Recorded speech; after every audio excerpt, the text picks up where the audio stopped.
Welcome back to One Winning Pod, where the Ravens figured out a way to win against the Buccaneers in Tampa Bay. It started off a little rocky. Anxiety might have heightened, but then the Ravens casually scored 34 unanswered points. Then there was some garbage time, and the game was over. Boys, how'd you feel watching that game? I mean, in a vacuum, it was loads of fun because of all the offense, man. Anytime you've got all that offense, it's loads of fun. And, we'll talk about the defense, man. I think there was some good, there was some bad. Evans being, playing with a bum hamstring and then completely, having to go out with that certainly helped the defense a little bit. I don't think that's the only reason the Ravens won. I think that's, there's so many reasons why the Ravens were able to win this game despite the mistakes. But yeah, I mean, I thought it was a lot of fun to watch, but then, it's definitely one that the next day you're thinking more and more about some of the mistakes and some of the questionable calls when they had the lead. And you're like, that needs to get cleaned up down the road. So in the moment, great, but definitely some things we want to see them clean up. Man, sheesh. 41 points. Like this offense is on fire right now. That's kind of my initial reaction. Like I feel like this game in particular, I kind of just had the realization like Monken is really cooking right now. And obviously it's not just him. You got to give credit to all the guys and QB8, Lamar Jackson. You got to give credit to all the guys for executing everything. But just in terms of like, I don't know, seemingly scheming like anything, whether it's like a run to Henry, whether it's a screen to Hill, whether it's, passing downfield, you're getting guys open. Like honestly, like this game was like almost everything went according to plan. Like everything was perfect. And, honestly, yeah, man, credit to Monken. Like I feel like I've had criticism of in the past of like sometimes maybe like, tries to, get too many guys involved like each kind of game, and it's kind of like crafted game plan for like certain people. But like this was the game where like again everyone really like contributed, everybody really did a huge part in this game, and they were just efficient, right? I mean, look at Lamar's passing stats: 17 for 22, like not many incompletions. And you don't have to pass the ball 30 times a game, 40 times a game to get people involved. You just have to be like really freaking efficient. So huge shout out to the offense, man. They really, like, almost everybody there deserves a game ball. Yeah, it was really cool. For me, I think the screen game, I think, is super important. It's just a nice little reset for the offense, and we've been so effective at it and getting chunk yards and stuff. I like that this is now a part of the offense. It's something they can reliably call and get good production out of. It's kind of an extension of the run game. And I don't know what took the Ravens, all these years to figure out how to run screens effectively, but it really paid off. I just think, like I said, it's a natural extension of what we already do well, the run game and blocking and the physicality of our receivers and things of that nature. So I really like it. And like you said, Chris, like, efficiency was through the roof. Every 3 times and change, Lamar threw a touchdown. Every 4 times if you count the incompletions. Like, it's kind of stupid. Like that just doesn't really make sense. It's not sustainable. But I guess that's what happens when there's 0 rushing touchdowns for the day. But still, very impressive, very good stuff. And the offense has definitely gone into a territory where they've won 4 consecutive Offensive Player of the Weeks, and it truly feels like a wagon. I will double down with what I said, where I'm assuming they're going to score 30 points until proven otherwise. I don't see a reason for that to stop. Well, I will say, I mean, you do look at the competition they've played these past 4 or 5 games, and it hasn't been the greatest of competition defensively. I think, I don't really want to get too ahead of ourselves because, I want to focus on talking about this game and, talking about what's going well. But, I mean, you look at 4 of their next 5 opponents, Cleveland coming up next week. Their defense isn't as strong as last year, but still pretty strong. Denver has, out of nowhere, had an incredibly strong unit this year. Pittsburgh has great defense this year. The Chargers, and then even the Eagles and Giants after that. And then you got Pittsburgh again. I mean, so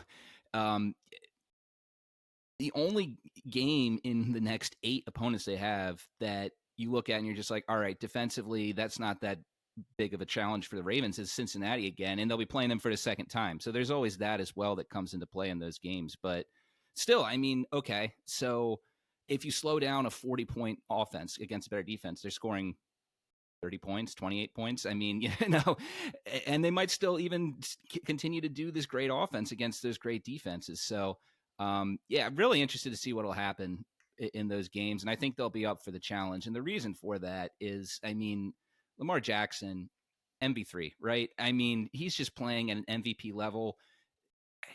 It's going to sound homer coming from us, but who else in the league can you seriously consider at the moment for MVP outside of his backfield mate, Derrick Henry, right now? I mean, both of them, Derrick Henry leading the league in rushing, on pace for, in a 17-game season, going to 2,100 yards on the ground. We'll see if he keeps up that pace, but that's what he's currently on pace for right now. Lamar Jackson, 5th in the NFL in passing, 9th in passing yards per game. It's a little mixed up, obviously, because some teams have been on bye. We're seeing this offense not just be a number one rush offense, which we're accustomed to. They're averaging 50 more yards a game than the team who is in second place in the league right now, the Detroit Lions, as far as yards per game as an offense. Like,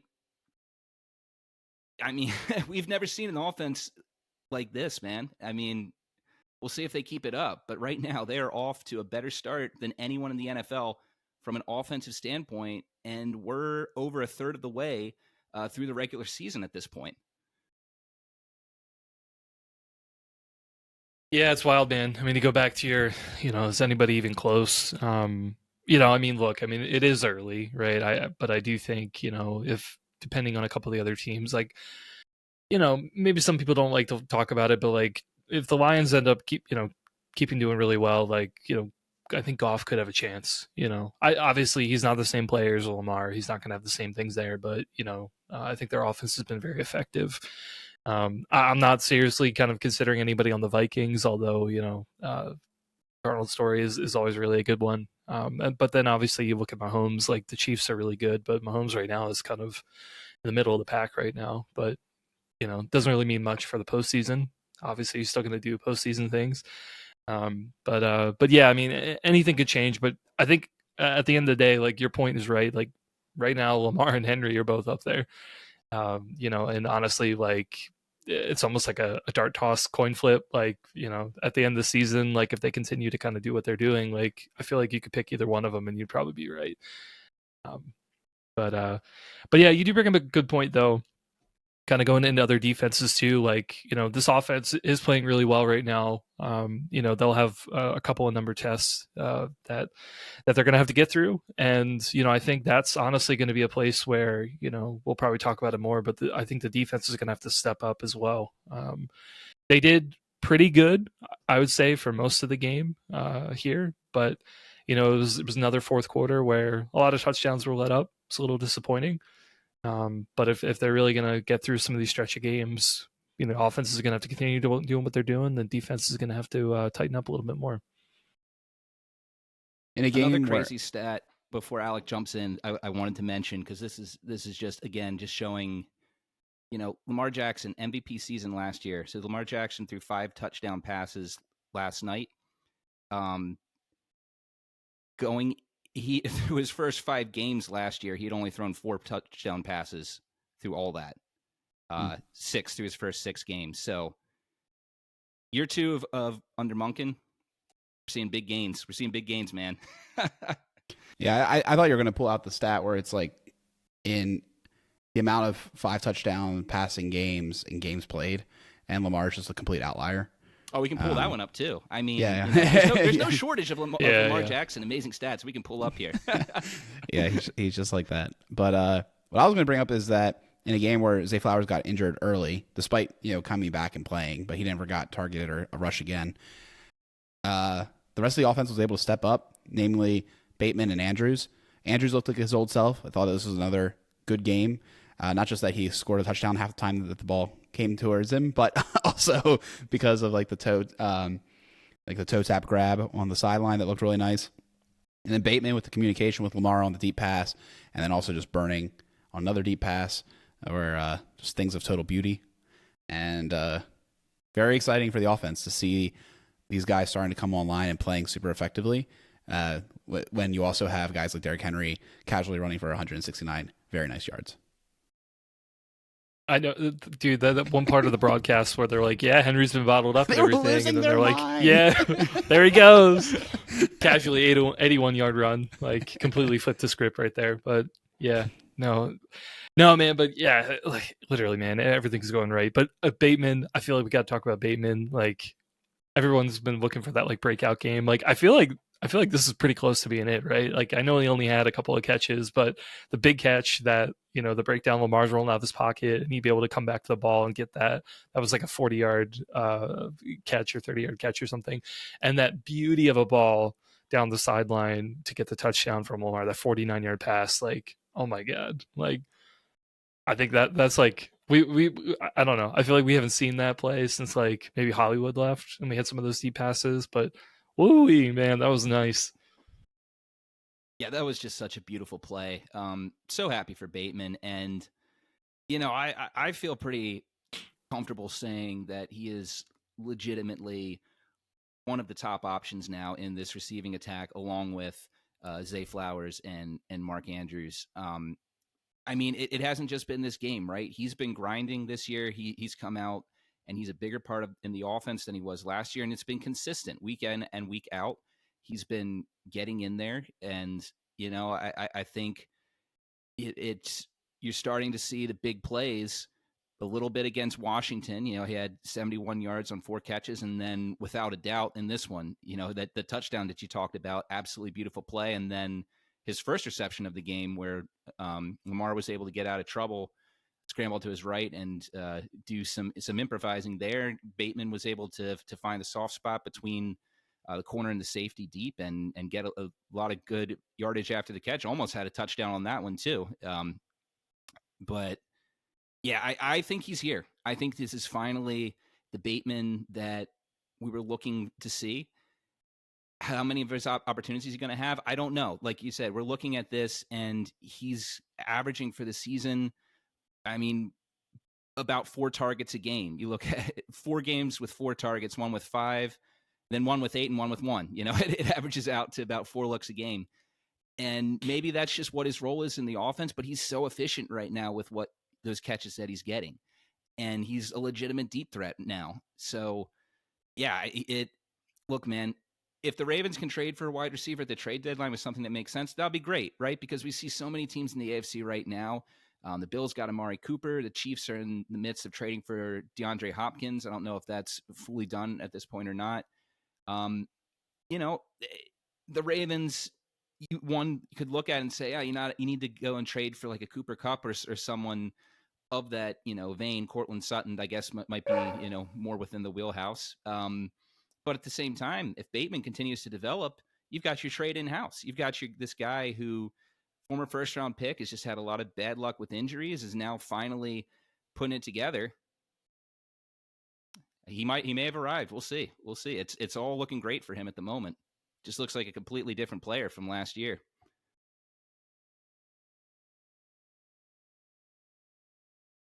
He's healthy. I think that's the big thing. He had a full off season, all that good stuff. Definitely exciting. And then Justice Hill, man. If Justice Hill was like this last year, that'd been really something. He's taken such a good role with these screens. He allowed us to get in good field goal range, good blocking, just an all-around effective back for us. I'm just pleased as punch that Hill's been working out so well. And it gives us a little bit of flexibility with Keene coming back and starting to practice this week to not have to lean on him too much. That was it 3rd and 34?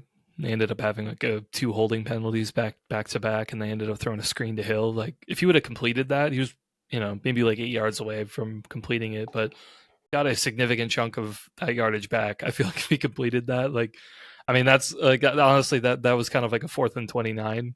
I know it wasn't as dire of a situation, but still just being able to do that, not just the blocking in front, but Hill's just got crazy vision and just able to like navigate blockers in space. Yeah, like huge effort from him. It's funny, man. Like I feel like, I remember Peter, you talking for years about like, how we were always hoping for Hill to like, hey, we're trying to see the explosion. We're trying to see like yards per carry isn't up and everything. And like now we're at like, I think a little bit last year, and then for this year in particular, like, yeah, we're seeing the potential here for sure. It's really great to see. And what's even more, I don't know if the word is encouraging, but I think surprising about it is I feel like it's come like after a majority of the fan base like kind of wrote him off and just forgot about him, right? We got Keaton Mitchell. Everyone's excited, justifiably, for the big play ability that he brought and hopefully will bring back at some point. And everyone wanted J.K. Dobbins back, obviously, and Gus, and Justice Hill kind of was this forgotten guy there.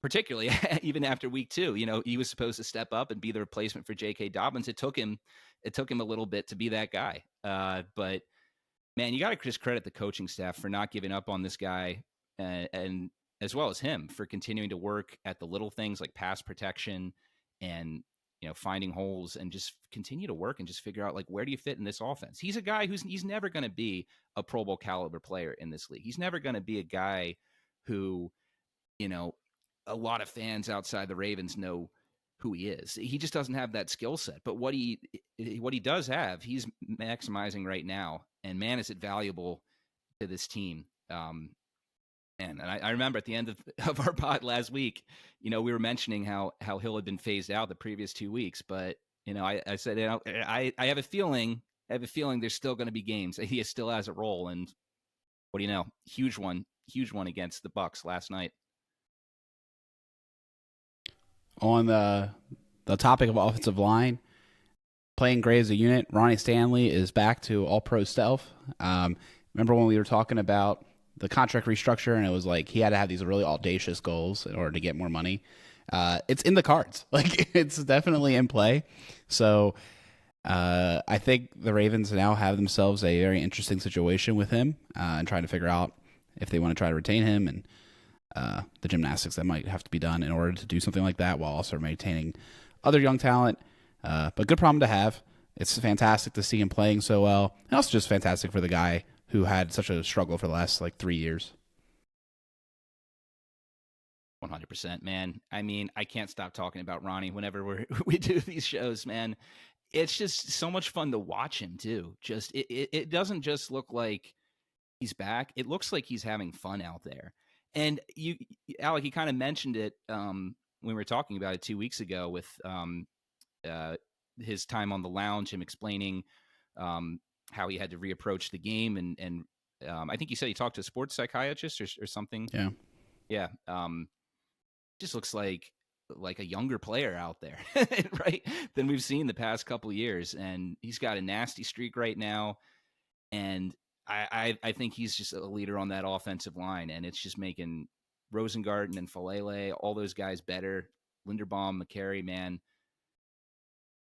This offensive line, it's incredible. I can't believe I'm saying this after what we saw the first 2 weeks of the season, but this offensive line is fun to watch. I mean, I'm rewatching the game tape, and I'm legitimately enjoying watching our big guys go down there and, make holes in the running game for Henry, or, give Lamar Jackson these deep pockets to, these deep protection for him to hit a deep throw to Bateman, to find Mark Andrews in the end zone, man.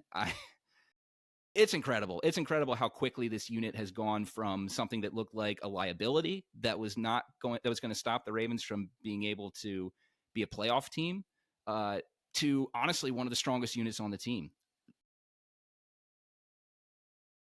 Yeah, for sure. I mean, I mean, honestly, I was going to use the word wild. Like, I mean, just, yeah, it's night and day, I think, from weeks 1 and 2 to where we're at now. And yeah, I mean, individual guys, like, we talked about the last couple of weeks, like Falele, I think, has really turned it around. I mean, I think you can nitpick on a couple plays of like, hey, like still not getting physical and everything. But I think, this game in particular, I felt like he was getting out in space pretty well. And honestly, just like, not even like road grading guys, but just like getting in the way. right? As long as you're like in position and you don't let a guy get around you, like he's big enough to just basically be a wall for people and, you know, allow the guys behind him to do what he does best.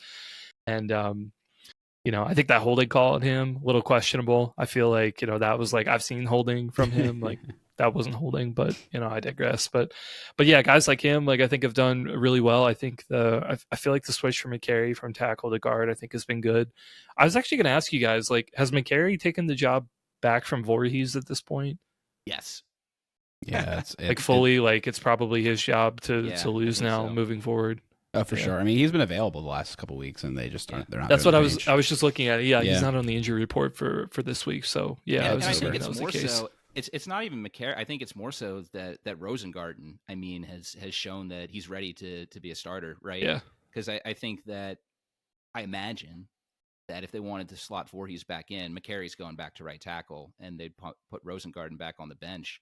And I think they want to maintain the continuity, you know, since it's working right now. And also, I think they're just pleased with what they're seeing with Rosengarten and just being like, okay, he's higher draft capital than Voorhees. He's got a higher ceiling, seemingly, you know, just based on draft capital.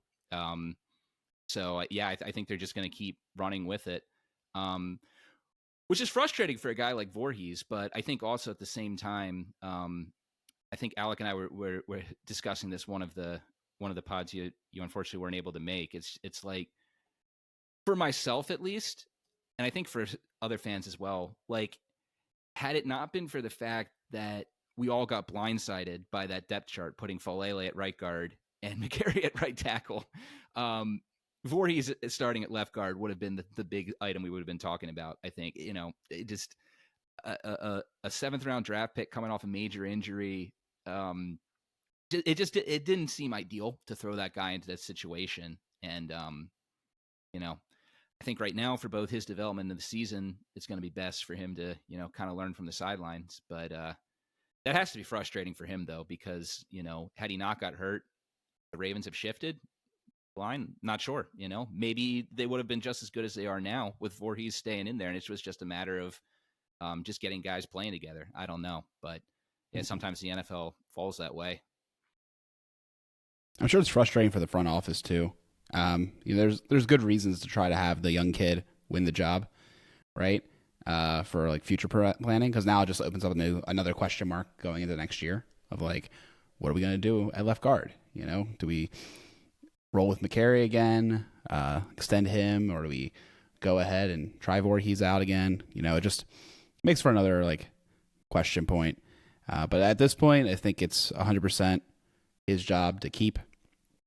And I think only injury to Rosengarten or McCary changes that at this point. But I will say, you know, I'm not saying that at all that this is, you know, we should look at this and write off Voorhees just because he struggled out of the gate. I mean, because don't forget, 2013, Ricky Wagner as a rookie got thrown in to right tackle due to injuries and had to be, you know, replaced quickly. He struggled mightily.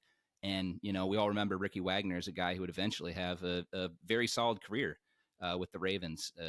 Ended up, you know, developing into a very dependable right tackle. So not saying that Voorhees is Wagner, but, you know, just saying just because Voorhees at the moment hasn't, you know, gotten back on the field, I don't think that means at all that his time in Baltimore is, you know, the book's written. He'll get another shot, I'm sure.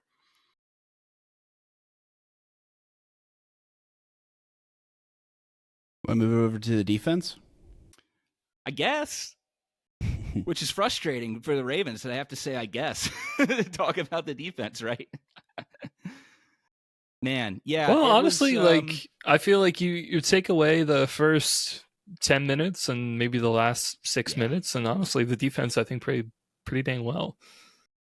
You are right, yeah, and I agree with that. You know, it's funny. After watching the game, you know, I was really like, I don't know, I thought the defense played pretty well. You know, I think again, punch drunk from how well the offense did and all that. But yeah, the further we get from this game, the further rewatching it, you know, it's just frustrating because you look at this unit and you see the talent and you're like, yes, it is. I think it is fine for even the best defenses in the league, like I said, against Cincinnati, to struggle against really good competition. And the Buccaneers offense is a really good offense. But, we look at some of the plays that happened on Monday night. The opening drive when, the Ravens were not, everyone was just talking to each other about where they were supposed to line up. And then Baker, snaps the ball and they get that easy 16-yard completion to White or whatever it was. The play where Bucky Irving should have been stopped behind the line of scrimmage, but instead is able to run all the way to the opposite side of the field and get a first down plus. There's Mike Evans didn't get that touchdown, but did he not get that touchdown because Stevens, timed his tackle correctly, or just because his hamstring gave out on that crash? There's just sloppiness. And I mean, man, like, Marlon played great. Kyle Hamilton played great. Outside of that, I think there's a lot to dissect.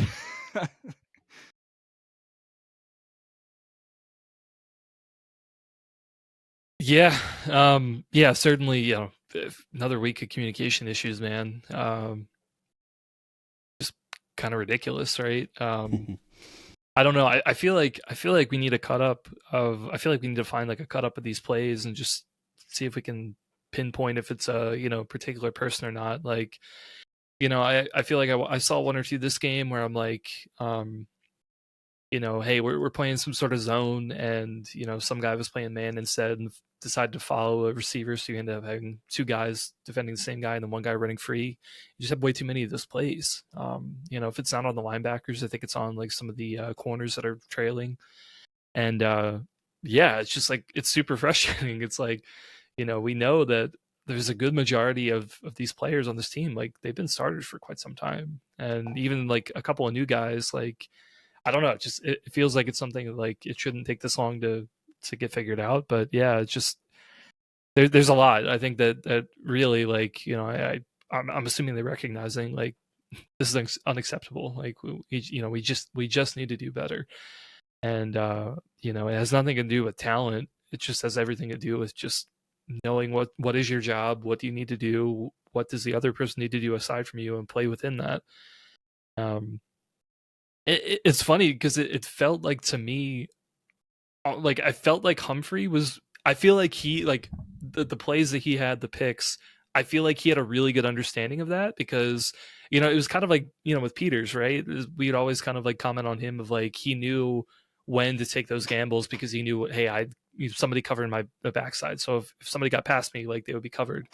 And then he would know to like take those gambles. I feel like Humphrey did the same thing this game. Like I feel like he's like, this was a game he kind of showed off that like he got it. Like, yeah, he could take those risks and be a little risky with the ball because he knew that he was covered, and ended up like having two huge plays. I mean, the interception in the red zone like flipped the field. That was huge. And then the other play, just kind of again stopped like another drive where the Bucs were driving. So I feel like if he was really close to that, like I feel like the other players have got to look at that and be like, guys, that's what we got to get to. Like we got to get to a point where we know the defense so well that we could start to play a little bit more loose and make those plays. That's what's really going to unlock this defense, I think. And they got to figure it out. They got to keep grinding to be able to get there. Yeah. So there's a lot of issues with the defense. It makes me sad as well, Peter, like you mentioned. I think there's a couple of things going on that I would want to see addressed. Everyone's talking about getting a wide receiver because they're like the cleavage of the NFL and like fantasy football and all that good stuff. What about if we traded for a defensive tackle or a defensive end? Because I'm getting concerned. I already was complaining about the 4 activations, and then you had Travis Jones get hurt, right? So then we had 3 guys because Broderick Washington was hurt. So now we have 2 guys that are on the injury report right now. We have 3 guys left. And then you look at the practice squad and you look at the names and you're like, well, this doesn't give me warm fuzzies per se. I don't think they want to go into a game with 3 defensive ends or defensive linemen. So, and then their snap counts are getting up and they're not getting productivity out of them. You're not getting pressure events. You're not getting sacks. So I just find this to be a big concern, because one of the reasons the defense was so good last year was their ability to effectively rush with 4. We haven't really been seeing that the last couple of weeks as much. And, Yeah, I just think it's a concern. Like this is a big hole in the roster. There's not really any reinforcements, and I would like to see that addressed. So like that's one thing that I've been thinking about. And then of course like the safety thing's really interesting. So you mentioned Marlon playing well, and obviously with the injury, we're not sure when he'll be available again. And I would love if I just had confidence in one more corner. And that corner might exist, by the way. It could be Mollett. But I would not be surprised at a dime defense that includes Humphrey playing safety to be in the cards. This is not an original thought. This is something, that Kemi Hughes has been talking about with Humphrey, like, transitioning to the safety. And his, like, ability to play the back end, those two picks really show off, like, how nice that could be. So then you got like Mollett in the slot. You have Hamilton as a dime backer. You have a safety, and then Marcus Williams, and then Wiggins and Stevens. I like all those names. I think it's fun. I think it's exciting. So I'm gonna just dream about that for a bit. That's what I'm gonna say is gonna be the savior of our defense, is this magical package, and it's all enabled by high level play out of Mollett. Yeah, I mean, possibly. What gives me pause there is I still think that it's just like Chris said. It feels like the number one problem for this defense, and I agree with you saying personnel is part of it too. That's something that they need to address as well. But number one is communication. Just figuring out where to be, just figuring out, assignments, handing off. And I worry that juggling things like you're saying there. I mean, can they handle that right now? Is that going to really help? Maybe. Really at this point, they got to be just looking at any and all possible, solutions to solving this. After the Cincinnati game, that's the performance against Cincinnati was coming off an incredible performance against the Bills and a very strong performance against the Cowboys. So it's like, okay, so you had one bad defensive game out of three. So, not too bad, but against Washington, they were good, not great. And this one, good, but it left you the question of, well, if not for those picks and if not for the injury to Evans, would it have been as big a win as it was? So, I mean, I think it's a worthwhile avenue for the Ravens to look at, and we'll just have to see and keep an eye on the personnel packages, see in the coming games if there's anything that's changing. And I do think you bring up a really good point with a trade target. Sometimes the best thing that can help a struggling secondary is a strong pass rush, right? What's going to make the pass rush better, the edge rushers better? If you have guys on the interior who are fresh, able to collapse the pocket, like you're saying. So I don't know anything about the interior defensive line market of what I know, me either. No one's talking about it. I wanted to talk about it. It's a concern. Yeah, send me on a bit of a rabbit hole at some point this week when I have time for that. But I think that's a good call. We'll see what happens. Yeah, I'm trying to look. Where did Lawrence Guy end up going? End up going to. Oh, wasn't he on it? I think he's Cincinnati, right? I feel like we were just talking about that a few weeks ago with Cincinnati? a guest. Okay, yeah, they're not gonna trade him. I was looking. No. I was thinking the Jags for some reason. I think in a couple weeks, didn't Chris Wormley join our practice squad? Yeah, he is there. I mean, maybe not a bad option, honestly. All right, exactly, DJ Jones, Adam Butler, Quinn Jefferson. These are the players suggested by a article on CBS Sports, released 12 hours ago. Yeah, I mean, like, just going back to your original point, Alec, of like, would the Ravens go in with 3 defensive linemen in a game? Like, no, I don't think they should. Like, that's a really bad idea. So yeah, I mean, whether it's somebody from the practice squad or whether you bring in somebody, I think it's reasonable. I did want to kind of push back a little bit though. Like, I know Orr really hasn't figured out a lot of its blitz packages, but I do feel like we can still consistently get pressure with 4. Now, whether like the defensive linemen are getting sacks or not, like no, but like I know Matabike, like he opened up a ton of sacks for like Van Noy, for example. So, I feel like he's still effective. Now, but obviously, having Jones and Washington out, like that really limits you, and you don't really want, Matabike, you could probably trust to have a lot of those snaps, but you probably want to rotate him. Pierce, I don't think I would trust with that many snaps. Like he's definitely not that level of conditioning. So yeah, we at this point, like we really just need more body. Well, and I will say that stunt was the thing of beauty that you're talking about, Chris, with Van Noy and Matabike. That looks so good. I was so pleased watching it. Yeah. So Matabike, like I feel like the stats haven't like shown up a ton for him this year, but I mean he's still like just so disruptive. Yeah, that dominating push on that run play a week or two ago. That was just like huge plays on third down. Big game-changing plays. I mean, that's what happens, though, after you have a big season, right? They're on the scouting report. Now, the opposing coaching staff, they're just like, all right, well, we got to have a plan for this guy. We got to try and neutralize him, right? So they're making life harder for him.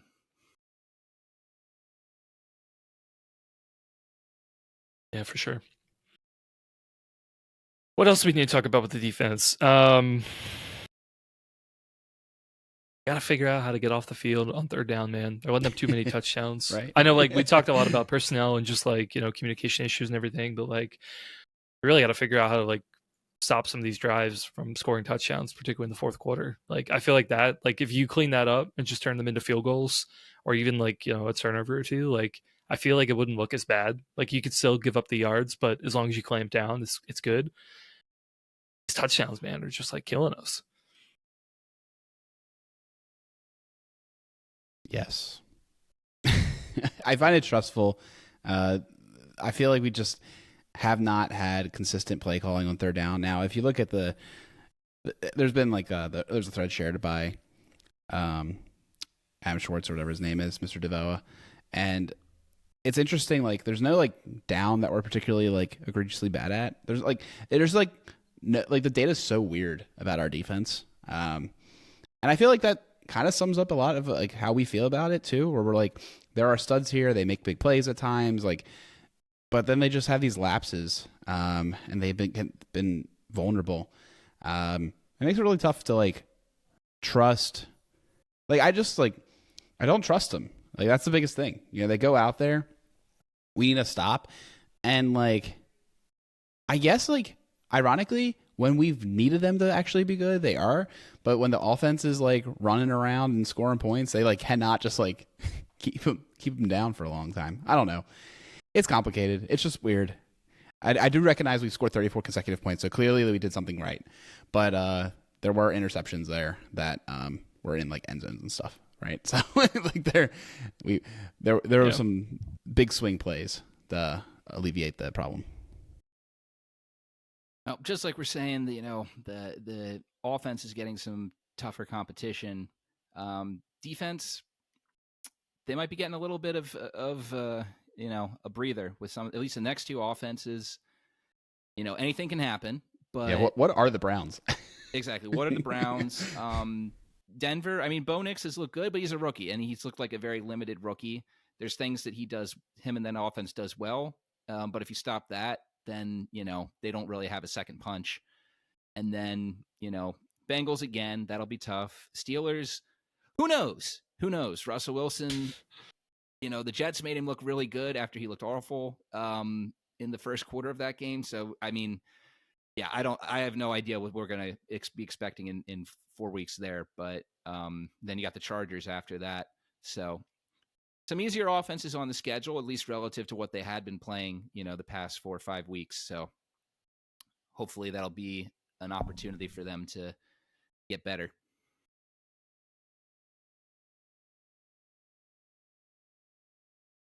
MVPs? Oh, one thing for special teams, I feel like, I mean, we kind of talked about this in the Bengals game, but like Tuck being a little back, just casually making the 52-yarder and like just totally making us forget that he missed all those like 6 or 7 in a row or whatever. Like that 52-yarder was brilliant. He's back, man. It's yeah, I don't know. It was really like I was like a little worried going into it, but then it was like, oh yeah, this is just like old Tuck. So Alec can go to sleep. Hope he's back. Easy, not having I know, to worry dude. about... Dude, I was losing my mind about it. Like I said, it'd be the hardest transition. Like he's, like I was like, we can't have this. But it's good. It's good that the he's week to week, man. The off season is very far away. I'm just kidding. No, Peter. has their own way you're not of you're not approaching the wrong. team. I just I don't love how I've been approaching this season. Like I feel like the PTSD of losing the AFC Championship game is like, all right, I can't enjoy anything until they win in February. Heads down, keep focused. Bigger goal. I get it. We've seen this dominant regular season team so many times before, and it's just like, we love it. Of course you love it, but in the back of our mind, it's like, is this going to work against Kansas City in January? Is this going to work against the Bills again? Are the Texans going to take the step? It's it's a balance, and I'm not going to tell fans what way is right or what way is wrong. Everyone's going to enjoy it their own way. I'm just choosing to enjoy it game to game, man, and playoffs will come when they come, and hopefully it's fun again next week in Cleveland, which we'll get to. I think I enjoy it too. It's just like, I don't know. I'm always like, let's get a little bit better. Let's 100%. Let's not figure that let's not figure we're there, because I don't know. I felt like last year. Look, I'm enjoying this, man, but I'm not giving those missed tackles and that Bucky Irving run all the way across the field and over people's helmets. Really slack here. I can enjoy and still point out where they gotta tighten up. Yeah, I'll go last for MVPs. I got a couple in my mind, so y'all can get first dibs. Man, well then, you had the opportunity, but I guess I'll take the most obvious one outside of Lamar and Henry. I think Henry is also in the tier of every week at this point. So it's got to be Bateman though, man, right? Stepped up when Zay had his ankle injury, had the most receiving yards of his career to date. I think he'll have some bigger games than this one.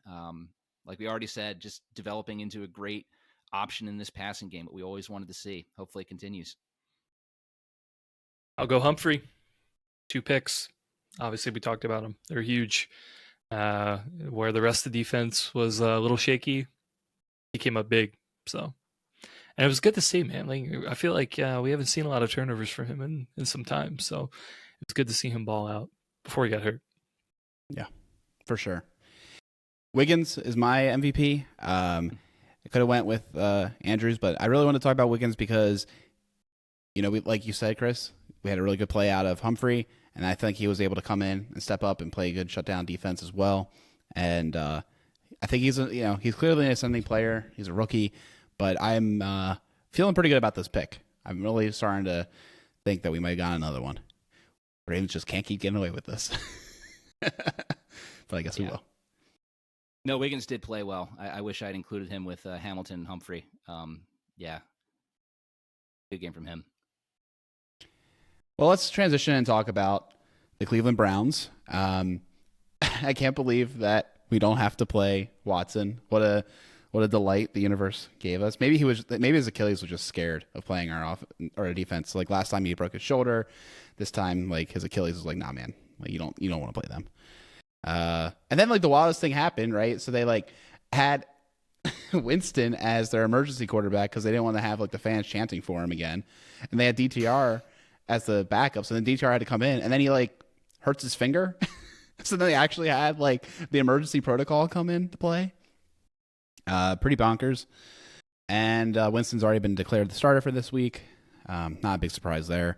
And yeah, now we got to deal with the wacky inflatable tube man arm guy, whatever. I forget what his nickname is, but yeah, that's we got Jameis, and also Chubb was active last week, got a touchdown.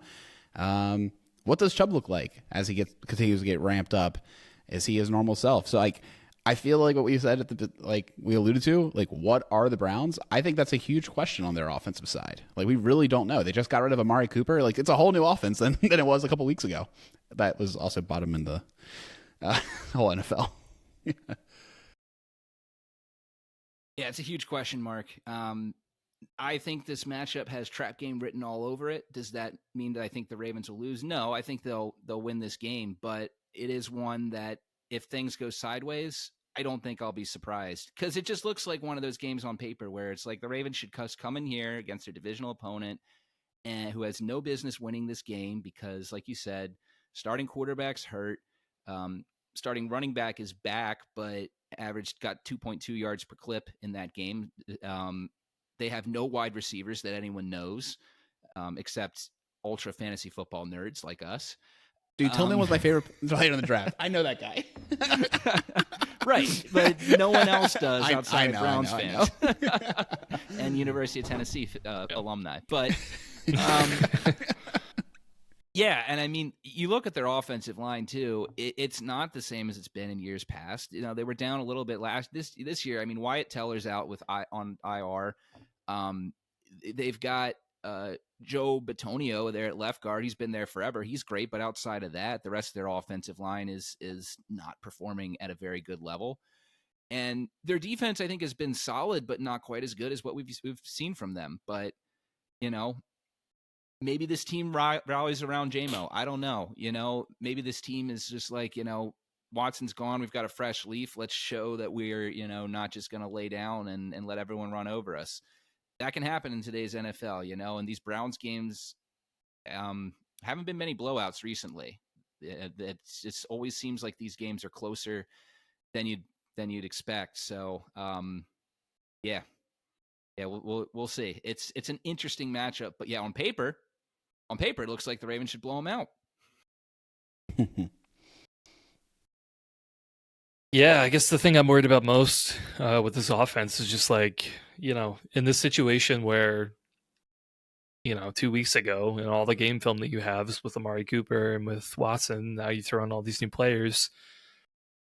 Who knows what to expect? So, you know, we just kind of talked about the communication issues. Like, if you don't really know what you're seeing because you haven't seen it before, better hope that your comms are really good. Otherwise, you're going to let up big plays in very lopsided situations. So I feel like I'm probably most worried about that, of just somebody getting open and then causing a ton of damage. But you know, one guy I think, you know, we're just going to have to see. Chubb, you mentioned him, Alec, like he's always given us fits. So, you know, I think if he'd be one guy I really want to key in on. I really want to see the, you know, defense continue to play well and run defense and stopping him. Particularly if the Browns defense is able to put some pressure on Lamar and Henry and kind of like get us off our game script that way. Like Chubb seems like a guy that like would kind of get them to play our style of ball over on the Browns side. So for me, those are the keys. Stop Chubb. Got to improve in communication because, you know, with their backs against the wall, like they're going to pull out like ridiculous plays. Like I just feel like that's the way to do it. Dude, I'm like losing my mind a little bit. The Browns are just so bad with money. They gave more money to Jerry Jeudy in a signing bonus than we gave Rashad Bateman his entire contract. Which guy would you rather have right now?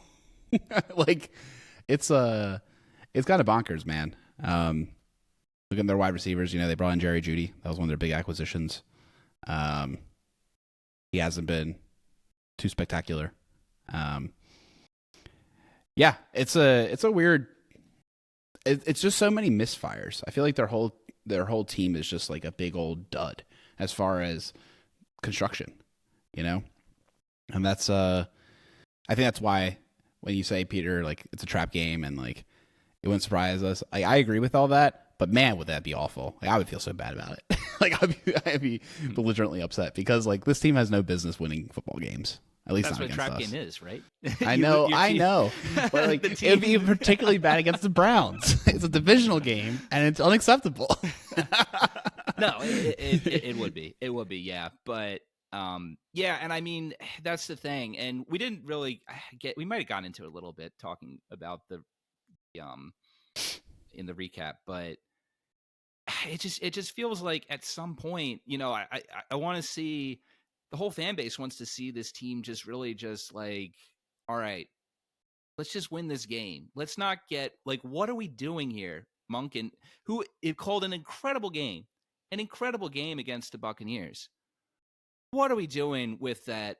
With that pass to Zay in the flat the behind the line pass. of scrimmage when you're up by that much? Why?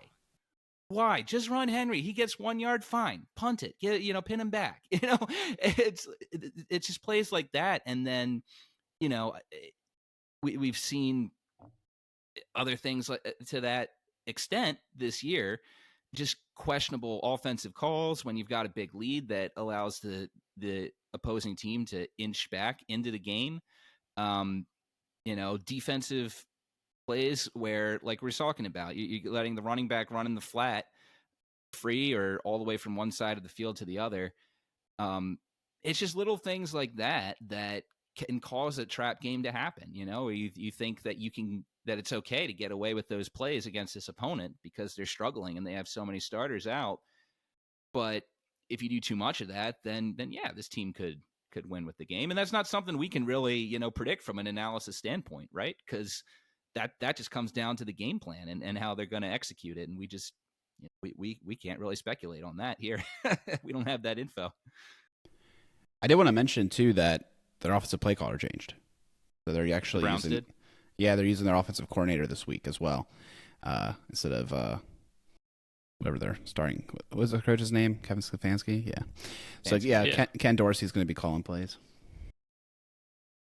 Ken Dorsey, the one who called the ridiculous plays for the Bills last year and got fired. That's what I thought. I think, one of the same guy. Right. Ask your. I shouldn't judge too hard. Like we've had like really questionable offensive coordinators for a long time. Chris, ask your in-laws about that. How they feel. What do you think of Dorsey's play calling? Yeah. Yeah. So I there's so many variables, right? I think the one thing that has been pretty good is Njoku this year. I think that's going to be a threat considering how we've been complaining about our level 2 transitions. So he could have a game that could be a matchup. And then, like Chris was mentioning with the offensive line, there's still a lot of quality players on that line that can make the holes and stuff, give good time in the pocket for Winston to throw picks. Throw completions.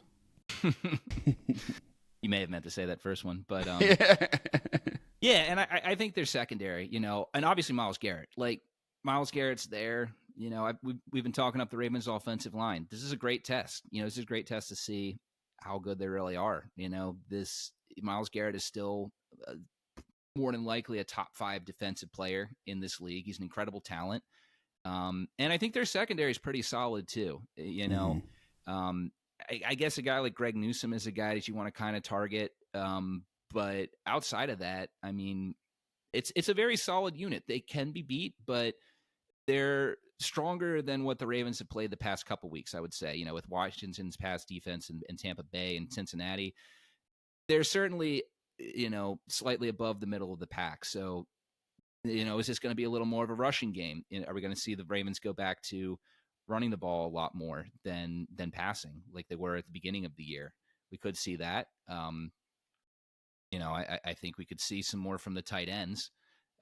Maybe this is going to be another chance for Isaiah Likely to have a big game after, he's been a little quiet the past 2 weeks. So, and again, that's the great thing about this offense that we're seeing, right? They have so many different ways that they can attack a defense. If you got a defense that's going to be able to take away some of these things they really want to do, all right, well, you still got to cover Likely. You still got to cover Justice Hill and this newly discovered screen game, this revolutionary concept that the Ravens never could figure out until now, like Chris was saying at the top of the episode. So, yeah, I do expect the offense to look a little different than what we've seen the past couple weeks. I think they're going to have to be a little more creative against this team. Yeah, I'm just trying to think about it. Like, I feel like the Browns always in the past, like their defensive line has always been pretty good. Their secondary has always been pretty good. And just like, I feel like it's really frustrated us both from having Garrett there, and I think just like the guys they've got on the line are all like really big dudes, and Darius Smith's there. they can. Yeah, Tomlinson. Zadarius Smith is there. Tomlinson's really good. Harris is pretty good. And, I feel like they're just able to like clog up our rushing lanes and kind of like disrupt like where a lot of teams like they just don't have the personnel for it. The Browns have just been really good at being able to stop some of that stuff. And then when wanting to pass, like, Denzel Ward, great corner. And some of the other guys in their secondary, like Emerson Newsome, they're pretty good. So, I feel like we've struggled a lot to get our offense going given kind of like the personnel that they have. So yeah, it's hard for me to say like, Henry will run all over him. Like, I legitimately don't know. Like, I don't know if this is going to be the game.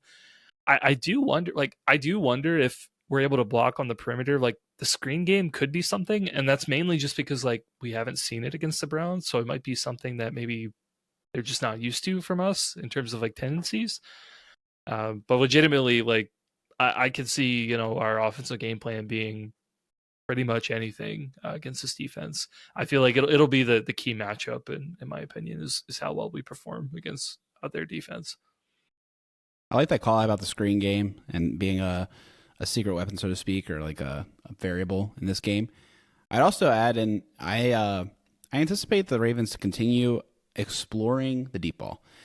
We saw that connection work this week, and I also think that is such a pain in the butt, right? Like they want to stack the box against Henry, and then you throw it really far down the field, and they get beat. Like that's a good way to clear up the running lanes. So I hope that we attack the field. Who knows? Maybe Tez Walker can run her out. Like we should definitely see about trying to get these like longer completions. I think it's important to like kind of stretch the field and show that you're willing to go there. I want to make that kind of a point of emphasis, I think, this week. Oh, without a doubt. And I think especially because, we're starting to see the timing between Lamar and Bateman come in, in a game time situation. They never really could get that going last year, right? So that's something, I mean, you should at least try it at least once per game as far as I'm concerned, make sure you have that going. I mean, what I will say, though, it might be a little tougher this week. The Browns defense, they've been doing a good job limiting the long reception. I mean, look against the Giants, they held Malik Neighbors to his longest completion, catch of the day was for 28 yards. They held CeeDee Lamb in check, only gave up 61 receiving yards in a game where the Cowboys scored 33 points. Last week against Cincinnati, Joe Burrow only had one completion over 20 yards in a win once again. So that's, of course, not saying that the Ravens can't do it, but it seems like that's something that the Browns have had under wraps this year. It has been defending the big play through the passing game. So we'll see. But, yeah, the Ravens might be looking at that on film and might say, okay, maybe this week we're going to be trying, to attack some different areas rather than the deep ball.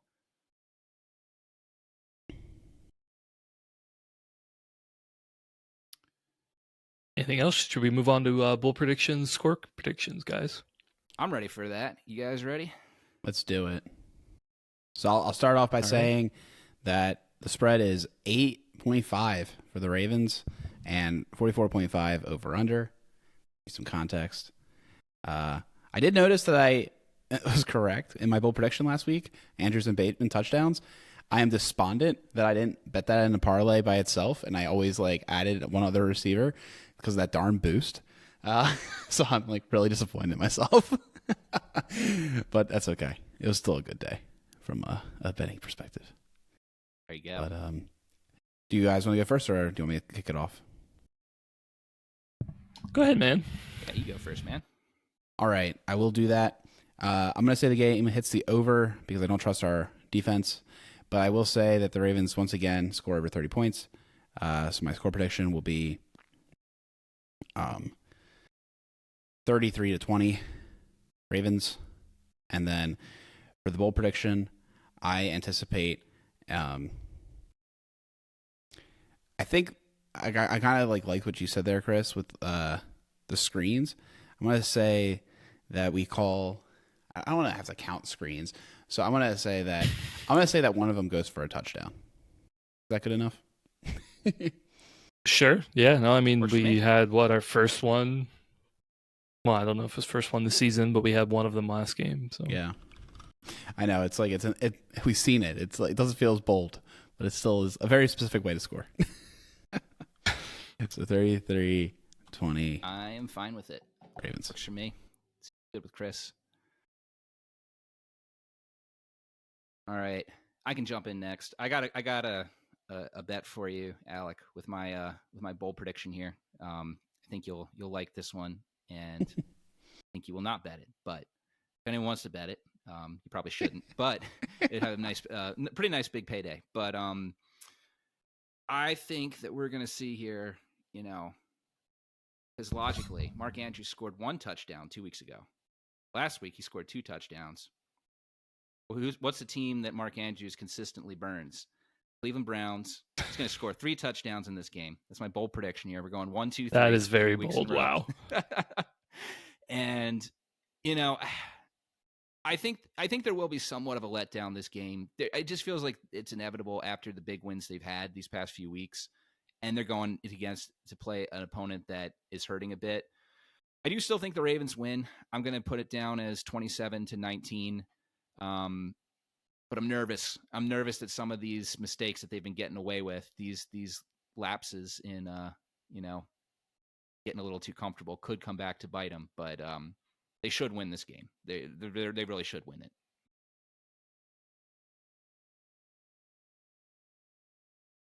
All right. Let's see. I can't pick against the Ravens. Yeah, I don't know. There's going to be a dud at some point. I fully admit that, but I'm not ready to pick that right now. So, bold prediction for me. I'm going to say I want to do something on the defensive side. Let's say Owe gets. I'm going to say I'll say this is bold. I'll say Owe gets 2 sacks. Nice. I'm kind of curious. He's been playing really well, I think. And, I'm kind of curious of how Winston is going to get the ball out, if he's going to be a guy that's going to be looking downfield or if he's going to get out pretty quick. But I like what I've been seeing from him. So I'll say that he gets 2 sacks. In terms of score, this one's tricky. On one hand, the Browns have a terrible offense. On the other hand, the Ravens have been letting up a lot of touchdowns. So I'll say this one's close. I'll say 24-21. Ravens win by a field goal. Oh no, the Ravens don't cover. That's so sad. Well, I'll take wins over covers, right? I actually brought up Owe. We forgot, man. That sack that he did have in that game, that was a nice sack. Good makeup speed, right? Yeah. Yep. He's having a great year. He may finally have arrived. Having that breakout. Yep, feel good about him being a 5th-year option player. I think they'll get good value out of that. Well, I guess we'll wrap it up then, right, guys? Anything else? Just that our spinoff show, Off-Season Planning in October, will be out tomorrow with just Alec. Alec will be the sole one there. But no, it's just giving you a hard time, man. Just giving you a hard time. Yeah, I know. Can't help it. You know what? When I was in college, we did like that strength finder thing, and I was a futurist. So great. Makes sense. Yeah, that's a good thing, man. It's good. Always got to be prepared, man. Always got to be prepared. Boy Scouts. All right, we'll wrap it up. You can find us on Twitter and Threads at OneWinningPod. You can email us onewinningpod@gmail.com. You can find us on YouTube OneWinningPod, and you leave a comment there if you're so inclined. Like and follow, all that good stuff. We'll be back next week after another huge Ravens victory. Go Ravens.